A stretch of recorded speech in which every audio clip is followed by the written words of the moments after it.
A question is where everything begins. If our ancestors had not been curious about the sky and proposed many questions, would we have NASA, STEMs, schools, or airplanes? Would Aristotle answer the question, what makes the sky blue? All of our great discoveries, Fortune 100 companies, and educational systems came from a question. Which came first, the question or the answer? And therefore asking the question, the chicken or the egg? Many people may be afraid to ask questions for understanding, thinking they will not be thought to be as bright. This is insecurity.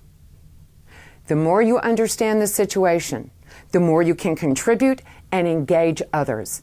Many times, asking appropriate questions helps others consider and rethink matters, building an environment of inclusion and cooperative solutions.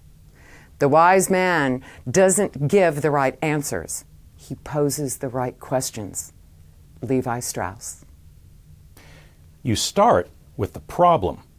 Successful startup companies are those that are addressing a really painful problem that a lot of people are dealing with.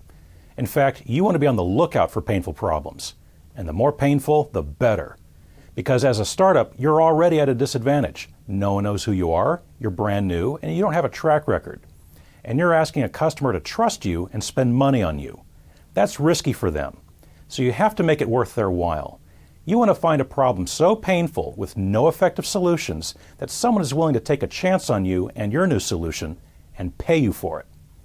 Successful entrepreneurs are often people who spend a number of years in a particular industry and market and get to learn what the problems are, where the holes are, and what needs are going unmet. And then they put together a plan and form a team to go solve that problem with their own unique solution. So you need to make sure that you understand your customers' pain points, what they really care about. Drill down and get to the core of the situation.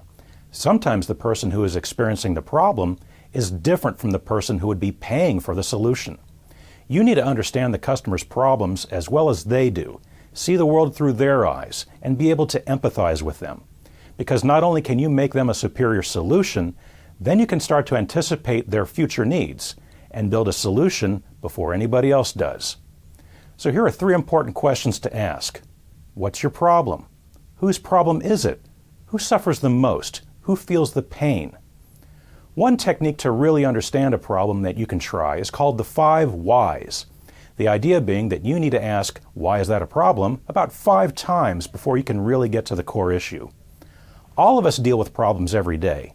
Each of you have probably had to deal with a couple problems already today. How many of those could you solve with a product or service and then build a business around it? So let's find out. Get with another person, learn their pain points, and ask them, hey, what's your problem? What's your problem? Well, I have to drive around 20 minutes to find a parking spot. Why is that a problem? Well, because then I get to class late and I miss part of class. Why is that a problem? Well, because it makes my instructor upset and I miss assignments, it messes with my grade. Why is your grade important? Well, because I need to make good grades to get a degree. Why is your degree important? Well, I need a degree so I could get a great job. What's your problem? It just takes too long to get food at noon on campus.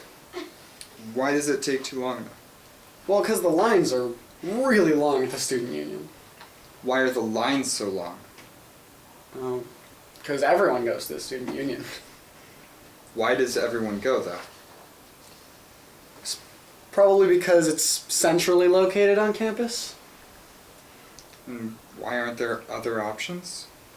Frankly, my college just doesn't have the infrastructure it needs to support the number of students it has.